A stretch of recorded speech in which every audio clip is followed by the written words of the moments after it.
Good morning, Mercy and Hope Church. Welcome to our Sunday service today. And I really hope that you are going to be inspired with the Word of God. And not only to be inspired, but what we've learned today, we will be able to apply it to our daily lives. So today, I'm going to talk to you about Jonah, the book of Jonah. When we say Jonah, we always associate Jonah with a whale, with a big fish. But today, I'm not just going to focus our time to talk about the big fish, but I'm going to talk to you about a big God, a sovereign God. That God commands the wind, the waves, the big fish, the plant, the worm, and even the prophet. And as we tackle the first chapter of Jonah, we will understand the characteristic or nature or the attributes of God. And that is that God is all power. All power means omnipotent God. That God is all knowing. All knowing is omniscient God. And God is present everywhere at the same time. Present everywhere at the same time means omnipresent God. Now, one day, a university teacher asked the whole class. The teacher asked, "Raise your hand if you believe the story of Jonah in the Bible." And only one student raised a hand. And the student said, Sir, I believe in Jonah." And the teacher replied, "Why do you believe in Jonah?" And the student said, "Because, sir, my mom and dad told me that the book of Jonah is true. My pastor told me that the book of Jonah is true. My Sunday school teacher told me it's true. And the Bible says that it is true." And the teacher said, "You are out of your mind. I don't know how you're going to graduate in this university if you believe in fairy tale like Jonah." And the student replied, "Okay, sir, when I go to heaven, I will ask Jonah if it's true." And the teacher said, "What if Jonah is not in heaven?" The student said, "Sir, that's easy. Then you can ask Jonah when you see him in hell." So some people believe that Jonah is not a real person. Some says that Jonah is a fairy tale. But let me tell you something.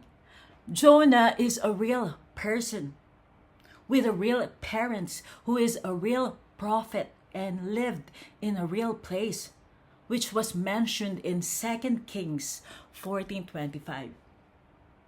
It says that in 2 Kings 14:25, he restored the border of Israel from the entrance of Hamath as far as the sea of the Arabah, according to the word of the Lord, the God of Israel, which he spoke through his servant Jonah, the son of Amittai, the prophet, who was of Gath Hepher. Not only that, if you believe in Jesus, you must also believe that Jonah is true, because Jesus himself talked about Jonah in Matthew 12:40. Jesus said, "For as Jonas was 3 days and 3 nights in the whale's belly, so shall the Son of Man be 3 days and 3 nights in the heart of the earth." When Jesus pointed out Jonah's 3 days and 3 nights in the belly of a big fish as indication of his death and resurrection, it tells us that Jesus treated the book of Jonah as a real history and not a fairy tale story. So let's all stand up as we read the word of God today. May I ask everyone to please stand up on their feet as we give reverence to the word of God. Let's read it. So let's open our Bible in Jonah 1. Verse 1 to 3. That's our main verse today. Jonah chapter 1, verse 1 to 3. and it's on your screen as well. But it's better if you can open your Bible, if you bring your Bible, and we must bring our own Bible, okay? If you have Bible in our house, bring it in the church. But for your convenience as well, for some people who doesn't have their Bible, we put it on their screen because we don't want you to become lazy, okay?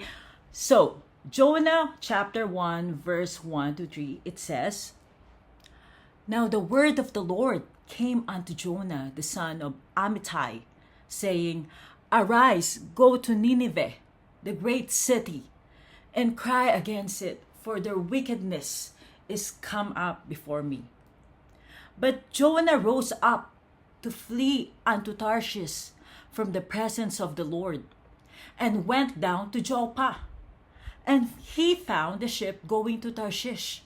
So he paid the fare thereof, and went down into it, to go with them unto Tarshish from the presence of the Lord. So let's all pray.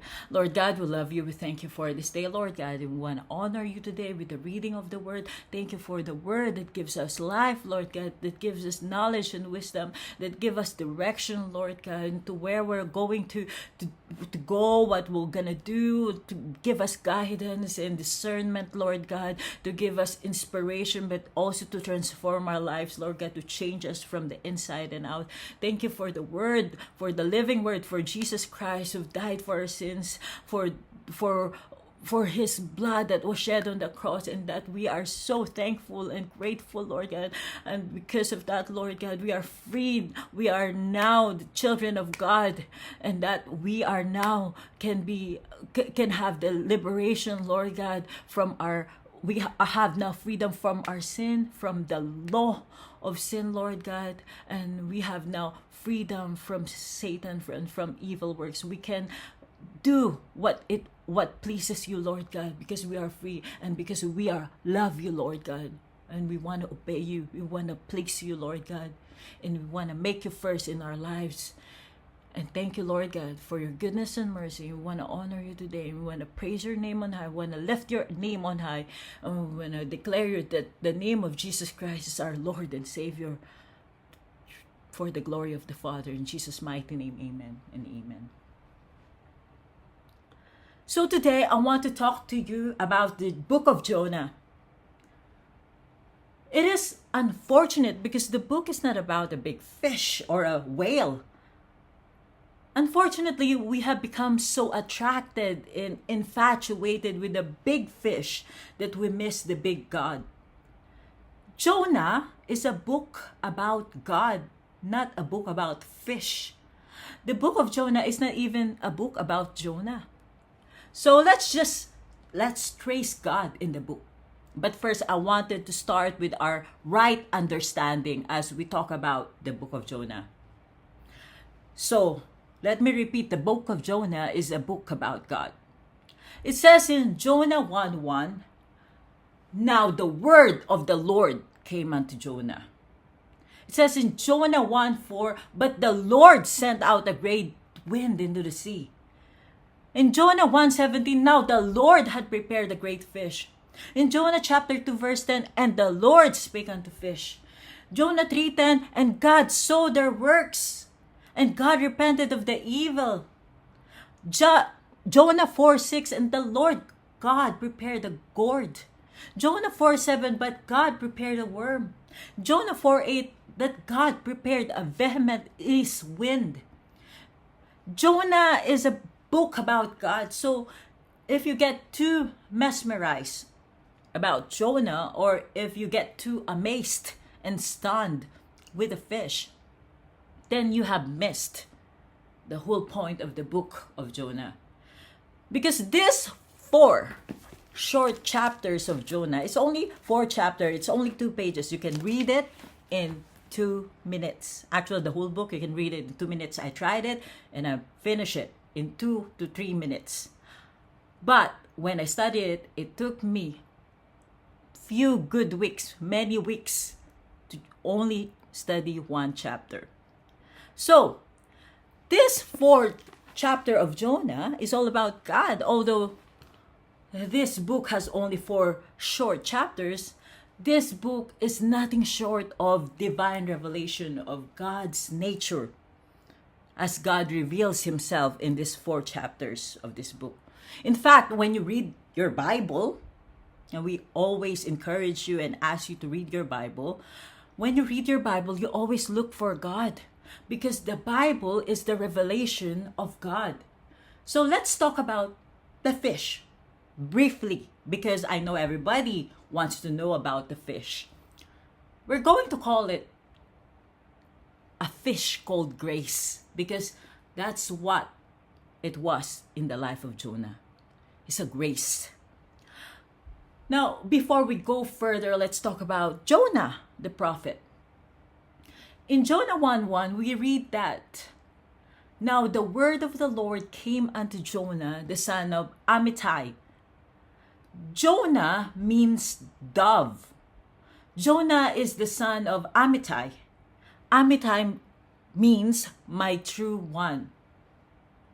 So Jonah is one of the minor prophets. We call it minor because minor refers to the fact that their books or his books are relatively small and short. So the book of minor prophets are short and small. But even though the book is short, it does not mean that the book of Jonah is less important. Jonah is unique because he is the only prophet that ever ran away from God. Jonah is unique because he has the shortest prophecy going on. All the other prophets have long oracles, long proclamation, or long warnings and predictions, long statements of prophetic truth. But Jonah has only got 5 words to say. And in Hebrew, it's only 5 words, which is recorded in Jonah chapter 4, verse 3. It says in Jonah 4:3, Od Arba Yom Nineveh Hafak. And in English, that's 5 words. In English, yet 40 days, and Nineveh shall be overthrown.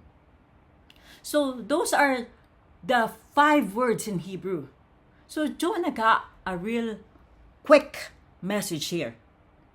Now that we talk about Jonah, let's talk about a little bit of a background history right now, if we want to make sense of what's going on in the book of Jonah. Okay, a little bit of history right now. Nineveh, because Jonah was told to go to Nineveh. Nineveh was the capital city of the Assyrian kingdom.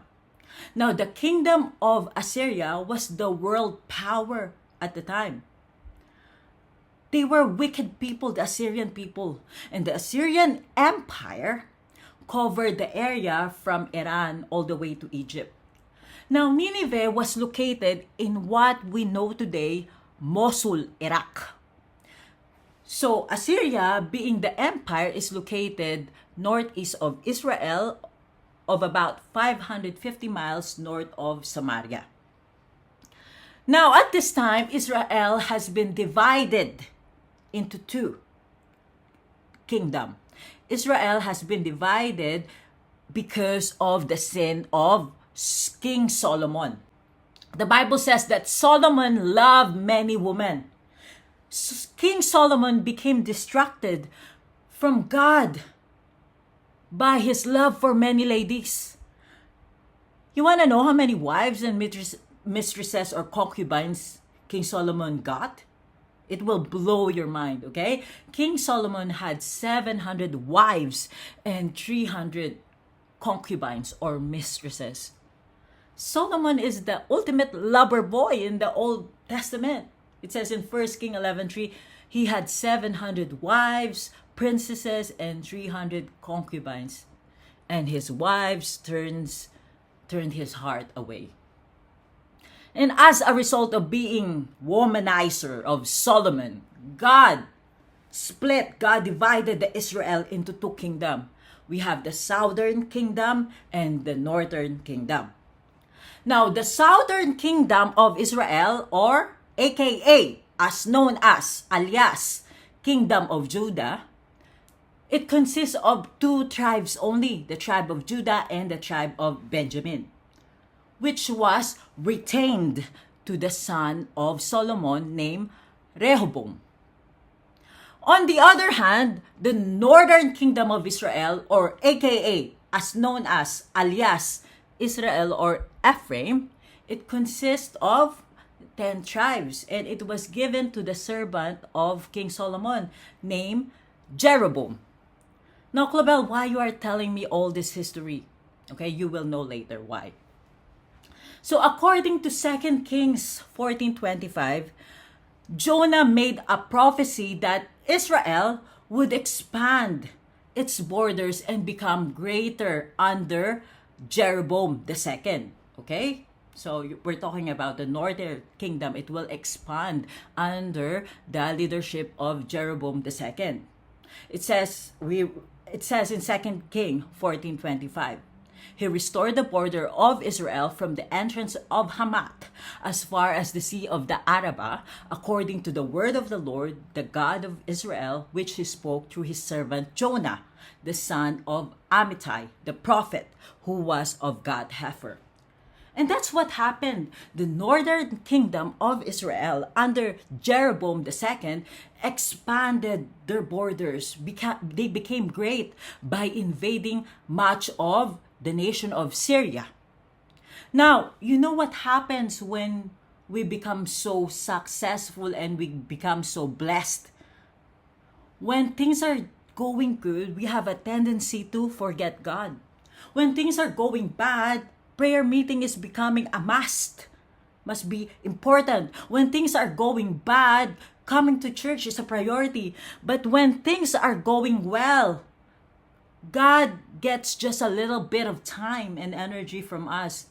When things are going good, going well, God only get the tira-tira left over. So, God sent 2 other prophets who are equal of Jonah. So, these are the prophet Amos and prophet Hosea.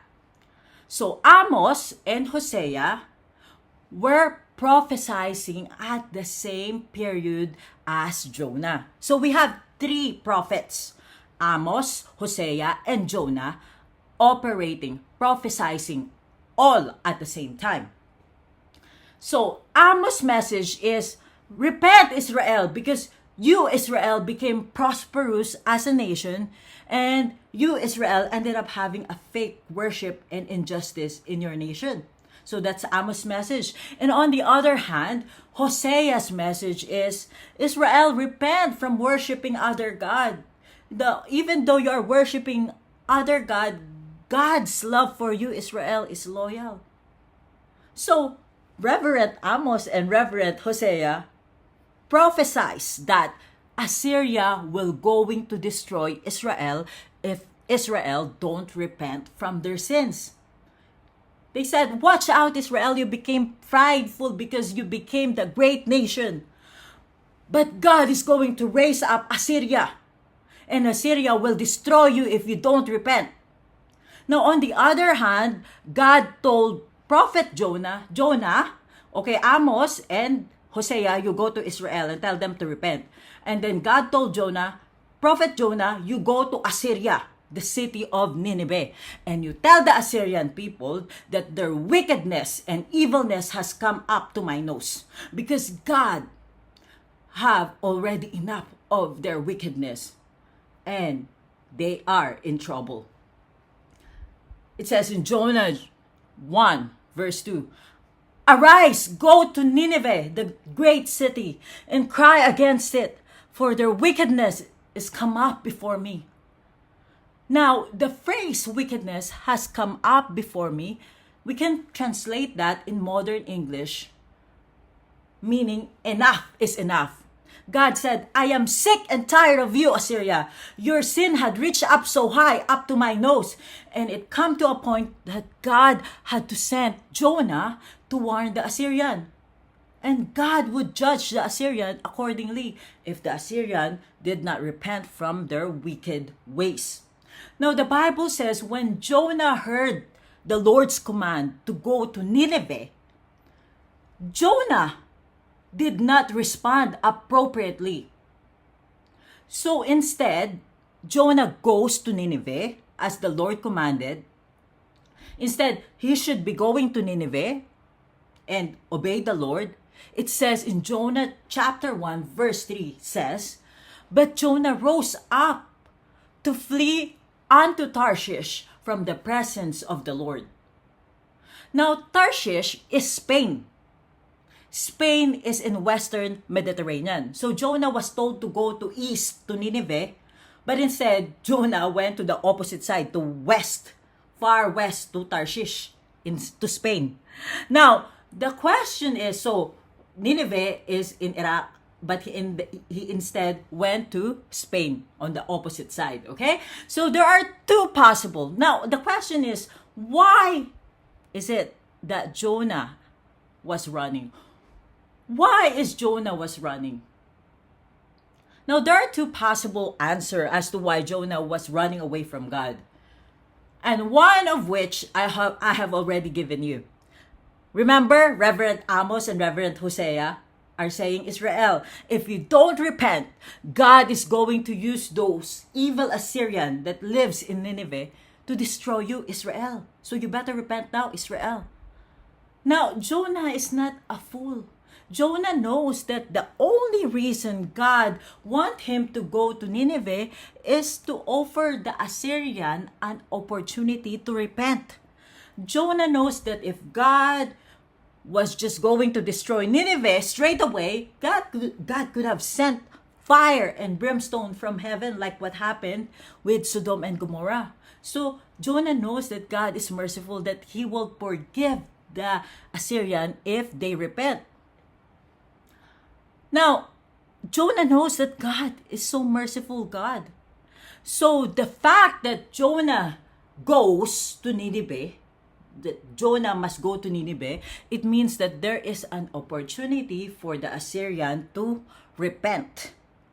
You see, Jonah is very patriotic. Patriotic means he has love for his own nation. Jonah loved his own country, Israel, so much.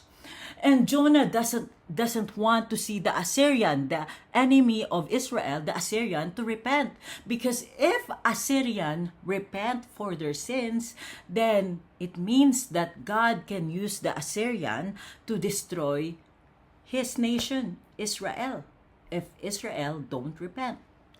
So, pay attention because this is hard to explain. So, let me repeat. If Israel does not repent, if Israel do not listen to Pastor Amos and Pastor Hosea to repent, then God can use the Assyrian to destroy the Israel. And Jonah says, if God is going to discipline and destroy my kabayan, my Israelites, my kabayan, my own people, I don't want to be a part of that. So Jonah chose his own country over God. Jonah chose love for his country instead of obeying the word of the Lord. In other words, Jonah don't want the Assyrian people to be saved because God may use Assyria to destroy Israel. So Jonah ran away. So you see what's happening here? And now another reason why Jonah did not want to go, it says in Jonah 1:2, "Arise, go to Nineveh, that great city, and cry against it, for their wickedness is come up before me." The second reason why Jonah did not want to go is in the word wickedness. You did not get more wicked. You did not get more wicked than Assyria. We must go further back to understand. We must go back in time to understand what kind of wickedness, evilness was going on in Assyria. And in the Bible, there is a whole book in the Bible that prophesies against Assyria, that talk about Assyria. And it's the book of Nahum. The book of Nahum talk about the wickedness of Assyria. So let me read you a few verses from the book of Nahum. Chapter 3 verse 1, "Woe to the bloody city, completely full of lies and pillage. Her prey never departs." And in Nahum chapter 3 verse 2, the noise of the whip, the noise of the rattling of the wheel, galloping horses and bounding chariots. And Nahum 3:3, horsemen charging, swords flashing, spears gleaming, many slain, a mass of corpses, and countless dead bodies. They stumble over the dead bodies. And in chapter 3 verse 4, all because of the many harlotries of the harlot, the charming one, the mistress of the sorceries, who sells nation by her harlotries and families by her sorceries. So you get now the picture that Nineveh was not a very nice place. So let me read some historical data for you about Nineveh. The word cruelty is perhaps the best word to describe Assyria because they're very cruel people. Ashur-nasirpal II was known for hanging his enemies on posts, playing them, and lining city walls with their skin. The king also loved to burn or beheaded his enemy, and if they were fortunate, because those still alive would have noses, ears, arms, eyes, or other extremities removed. Also, King Shalmaneser III, the son of Ashur-nasirpal II, it was really hard to pronounce their name. Okay, Shalmaneser III, the king of Assyria as well, was famous, reigned from 858 to 824 BCE, was famous for the famous Balawat gates. From his reign, depict or show that Assyrian soldiers hacking apart the captured enemy, cutting, dismembering hands and feet. Heads were hung from the walls, and impaled captives were lined up on display. Impaled means yung parang nililechon, yung you put a stick sa lechon baboy, that's impaling, okay? Pillars of human heads were stuck like totem poles. So there's like, they cut the human heads and they pile it like a pole. So you see the kind of cruelty and violence that was in Nineveh. God was saying, Jonah, you go tell Ninevites, enough is enough. This Assyrian people who live in Nineveh, enough is enough. But Jonah is not a fool. Jonah did not want to go there because the Assyrians were so violent people and they're murderers. So the second possible reason why Jonah did not want to go to Nineveh is possibly Jonah is scared. He is scared, afraid for his own life. It's like Brian going to Abu Sayyaf in Mindanao and tell them to surrender. There's no way Brian will go and talk to Abu Sayyaf because Brian will be scared to become a hostage and will be tortured, okay? So, Jonah ran away from God, which was not really the role. That should not be the job of the prophet. You know, the role of the prophet was to obey God. And brothers and sisters, here's something that you need to know. When the word of the Lord comes, we cannot look at our situation. When the word of the Lord comes, okay, say it again, I'm saying it again, we cannot look at our circumstances, at our problems. Because why? Because as we will find out in the book, as we go along, God does not change. God's word does not change. We change, not God, not God's word. So let's pay attention, okay, to the first time God called Jonah to go to Tarshish in verse 1 and verse 3. So in verse 1 and verse 3, Jonah disobeyed. It says, now the word of the Lord came unto Jonah, the son of Amittai. And in verse 3, but Jonah rose up to flee unto Tarshish from the presence of the Lord. But look at the second time God called Jonah in chapter 3, verse 1 to 3. It says in chapter 3, verse 1, and the word of the Lord came unto Jonah the second time. And in chapter 3, verse 3, so Jonah arose and went unto Nineveh according to the word of the Lord. So you see, in chapter 1, verse 3, Jonah said, no, Lord, I'm not going there. in chapter 3, verse 3, Jonah said, "Yes, Lord, I'm going there." You see, God's word cannot be broken. You better obey now and don't pay the price of disobedience. Because as you will see later in Jonah chapter 1, verse 3, that disobedience, not obeying the Lord, will cost you. You have to pay a price.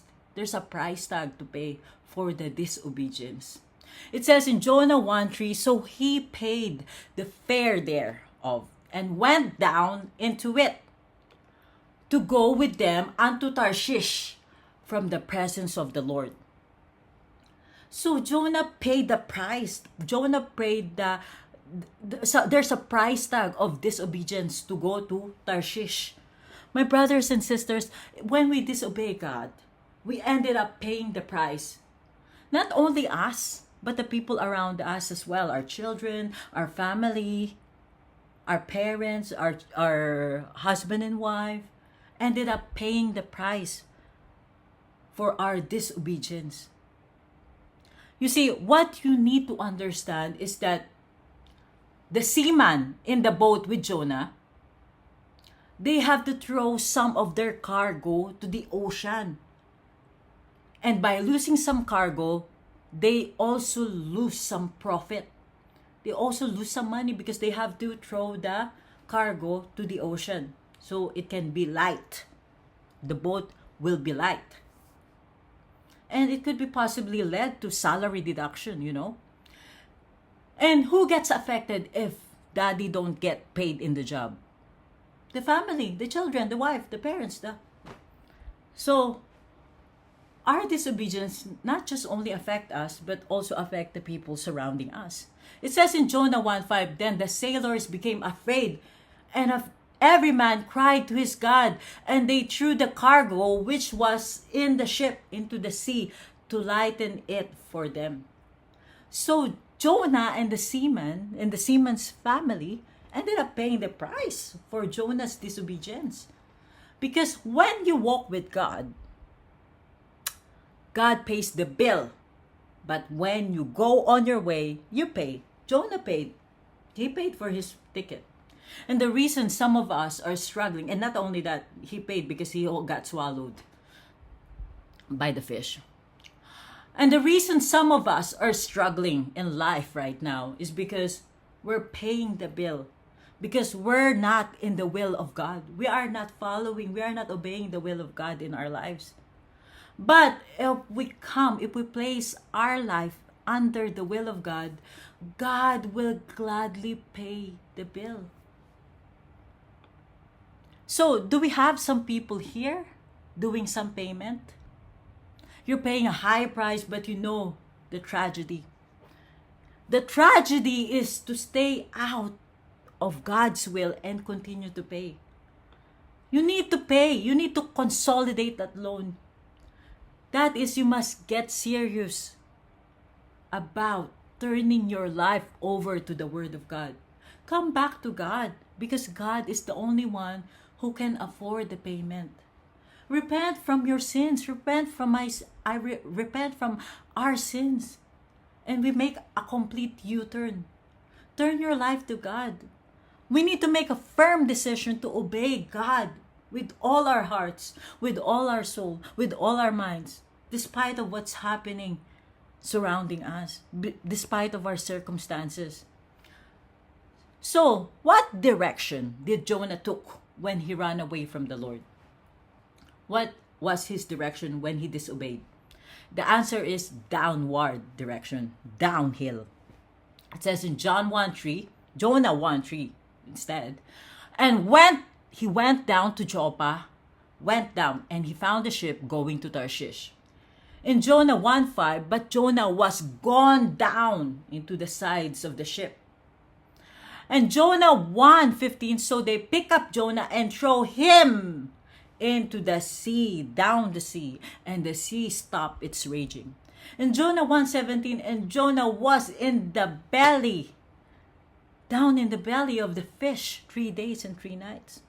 So what you will notice here is that when you are not in the will of God, when you are disobeying God, all your plans, even though they're good and they're nice, If it's not under the will of God, your only way is down.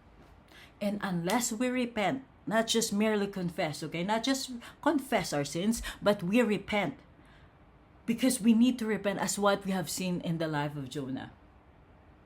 Because confessing our sin and repenting from our sin are two different things. Let me repeat to you. Confessing is different from repenting, okay? Confessing our sin and repenting from our sin are two different things. Confessing is you are admitting, you are acknowledging and telling the Lord that you have sinned against Him. That's confessing. You admitting and agreeing that you violated or we violated God's command. But repentance, repenting from our sin is the follow-up action after confessing. So repentance is a complete change of mind and a complete change of direction to abandon our sin. So this is like repentance. Repentance is like stopping the car, leaving the car, abandon the car, and then take a taxi and take a U-turn. That's repentance. When Jonah decided to honor his vow to the Lord, when he repented, and you can see that in Jonah 2:9, it says, I will pay that I have vowed. Salvation is of the Lord. Then God commanded the fish to spit out Jonah. Jonah 2:10, and the Lord spake unto the fish, and it vomited out Jonah upon the dry land. When we repent, when we decided to do what we promised to the Lord, and now we are trusting God again, we can now experience His delivering power. We need to do what we promised to the Lord. It's very important that we must do what we said, what we promised. Lord, if you heal me, I will serve you the rest of my life. Lord, if you give my children jobs and you make them successful, I will serve you for the rest of my life. Well, sometimes what happens, we break our promises. And that's why sometimes God knocks on our door and says, hey, remember your promise? What's happening? Yeah.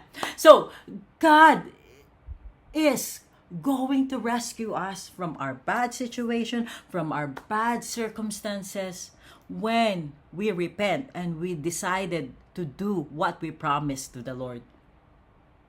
We need to trust in Him. When we repent, we need to trust in Him. It says in Proverbs 3:5-6, trust in the Lord with all thy heart, and lean not unto thy own understanding. In all thy ways acknowledge Him, and He shall direct thy paths. Now, Jonah 1:3 says, but Jonah rose up to flee unto Tarshish from the presence of the Lord. So what does it mean that Jonah rose to flee from the presence of the Lord? Jonah escaped from the presence of the Lord. You see, Jonah, again, I'm saying Jonah is a theologian. He knows God. Jonah knows theology. Jonah knows that the nature of God is that God is omnipresent. Okay? What does it mean? Omnipresent, we say earlier, omnipresent means God is present everywhere at the same time. So Jonah knows that he cannot run from the presence of God. He knows that already, that there is no place where God is not present. It says in Psalm 139 verse 7, where can I go from your spirit? Or where can I flee from your presence? If I ascend to heaven, you are there, God. If I make my bed in Sheol, behold, you are there. No, the Bible affirms that nobody can flee from God's presence. It is foolishness to run away from God because God is everywhere at the same time. And Jonah understand that. But Jonah flee from the Lord because of his not willing. He's not willing to obey. It means that, okay, look, if I run away from here, maybe God will choose somebody else to go to Nineveh. So that's what he mean when he said he will flee from the presence. He want God to use another person instead of himself. So we said earlier why he doesn't want to obey. Because Jonah could not see any good reason to follow God's command. Jonah doubted. Jonah did not trust the goodness of God. Jonah did not trust the wisdom and justice of God.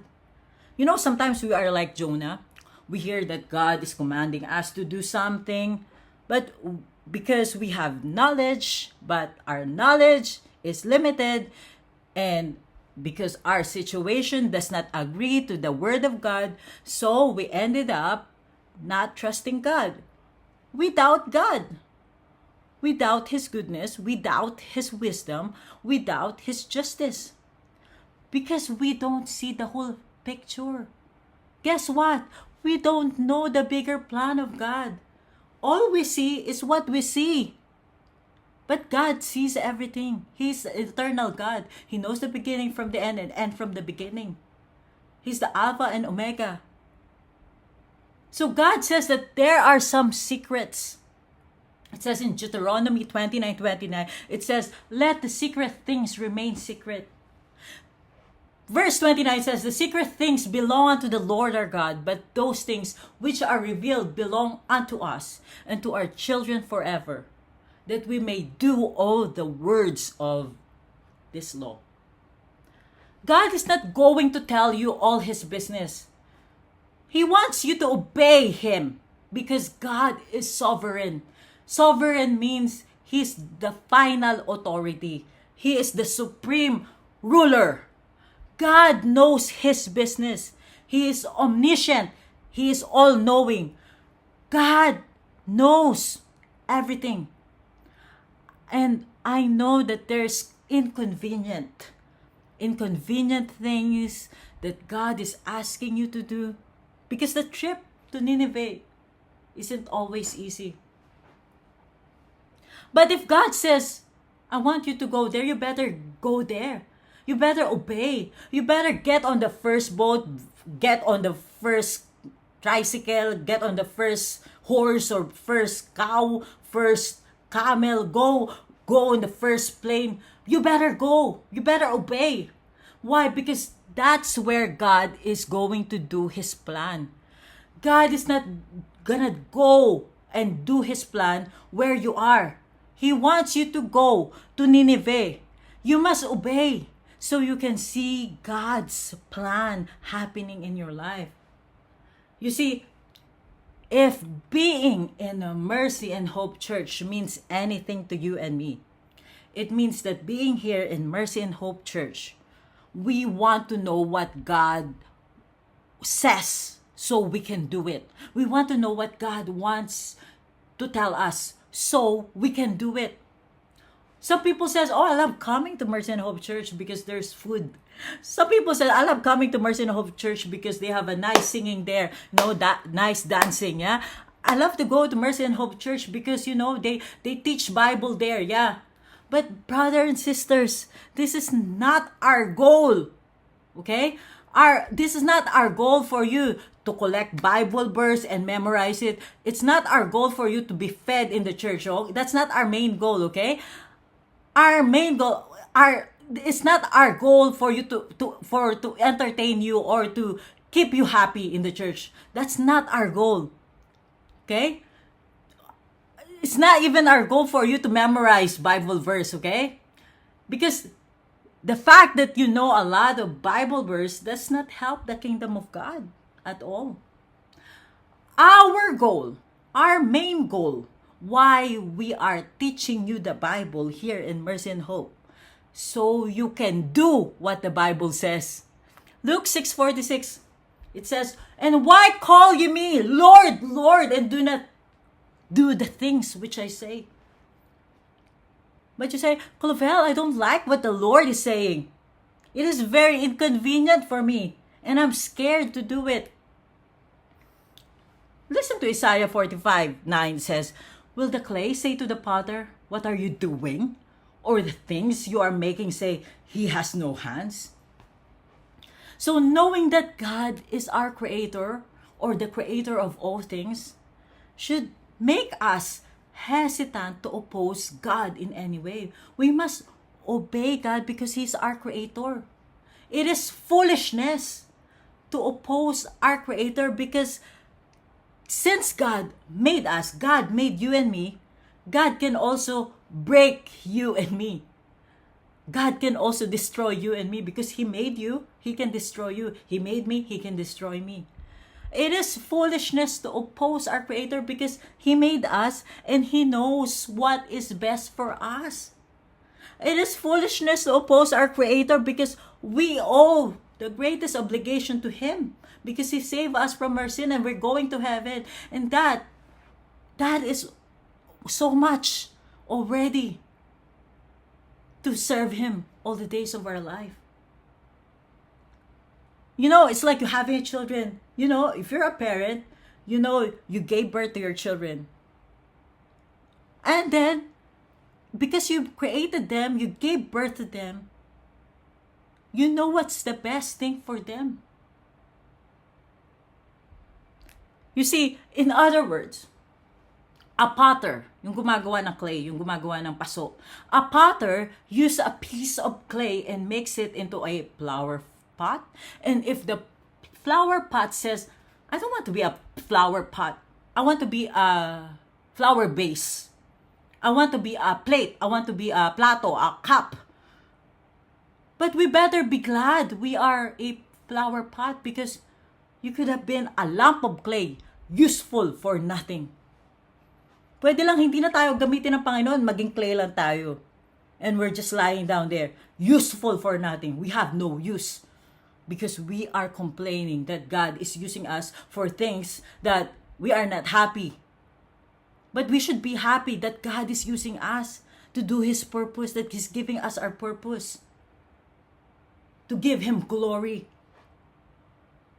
So you cannot be jealous of you. You cannot be jealous of me. I cannot be jealous of you. Because God made us uniquely and God has given us unique purpose and calling. I cannot compare myself to you. You cannot compare yourself to me because we are all unique and you have different purpose. I have different purpose. You have different calling. You have different calling. So obedience, to obey the word of God, is important if we want to see the purpose and the calling of God in our life. You want to know what's your calling? What's your purpose in life? Obey the word of God and He will tell you. He will direct you. He will tell you your calling. It's not too late, even though you're 70, 80, He will tell you. He will tell you. He will still tell you what is your calling. If you are ministering, if you are serving the Lord, if you are obeying the word of God. My brothers and sisters, you need to know something about God. God is not dependent on you. God does not need you. God is very independent. Hindi ka niya kailangan. Hindi niya ako kailangan. But God is not just going to let you walk away either. Hindi ka naman niya pahahayaan, pabayaan lang. Because if you really belong to God, Proverbs 3:12, it says, for whom the Lord loved, He correct.